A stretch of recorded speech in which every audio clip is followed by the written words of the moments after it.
Boosting a post just means hitting this blue button on any of your Facebook or Instagram posts and putting ad dollars behind it to extend its reach and engagement. But if you've ever boosted a Facebook post and watched the likes go up, but got 0 leads, 0 messages, or 0 sales, you're not alone. Because most small business owners are boosting posts the wrong way. They're putting money behind content that was never going to convert in the first place. And the result? More views and more engagement, but no actual business growth. And that's the real problem. Because boosting posts can work, but only if you do it strategically. So in this video, I'm going to break down what to do when boosting posts, what to avoid, and how to turn boosted content into actual leads and customers. And in case you don't know, I'm Brandy with Life Marketing, the digital marketing agency with a mission to help small businesses grow. We've helped thousands of small business owners just like you grow and scale their businesses in a profitable way. If you'd like to learn more about how we can do the same for you, just schedule a free, no pressure strategy call using the link below. Step 1, only boost posts that are already working. The biggest mistake people make when it comes to boosting is they boost random posts, like posts that didn't perform, posts with no engagement, or posts that nobody really cared about in general. And then they expect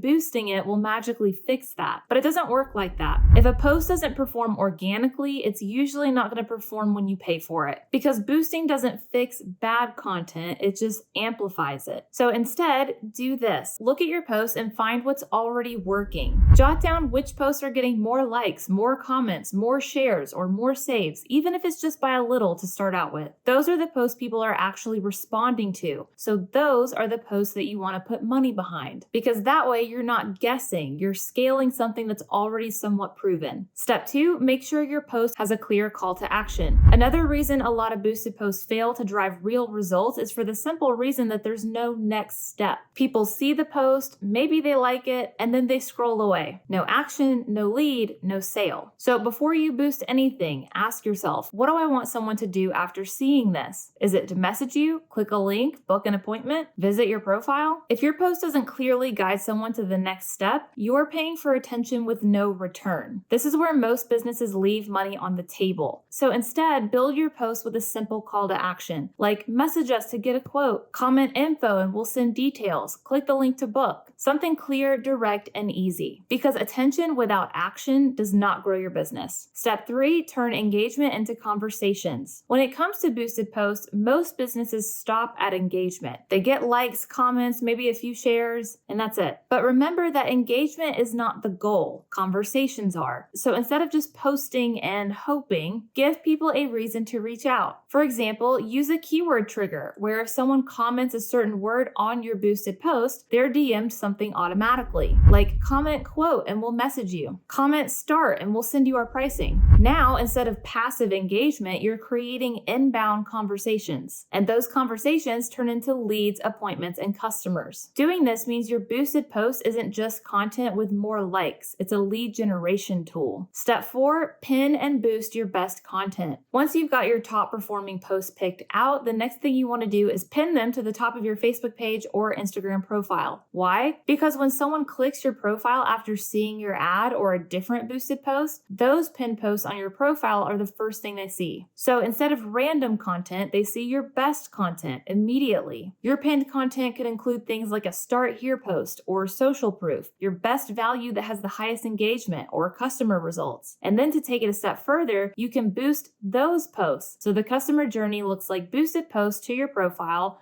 to high-performing content, to action. That's how you build trust faster, and trust is statistically what turns social media engagement into customers. Step 5, start small, then scale what works. Another thing I see often is when business owners are boosting posts, they either spend too little to learn or too much without testing. So here's the smarter approach when it comes to budget. Start small. Put a small budget behind your best post and let it run. Then look at the data. Are people clicking? Are they messaging? Are they converting?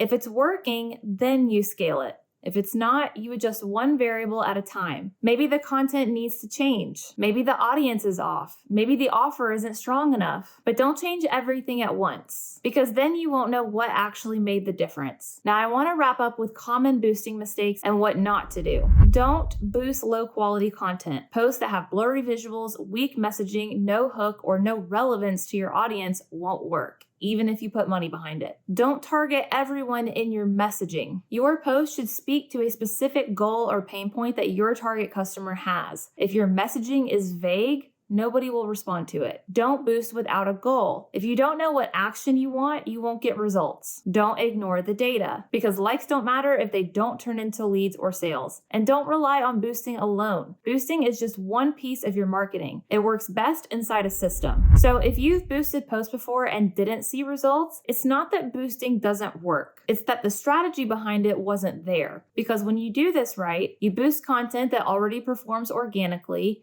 you guide people to take action, you turn engagement into conversations, and you build a simple system that converts attention into leads. That's when boosting stops feeling like a gamble and starts becoming predictable.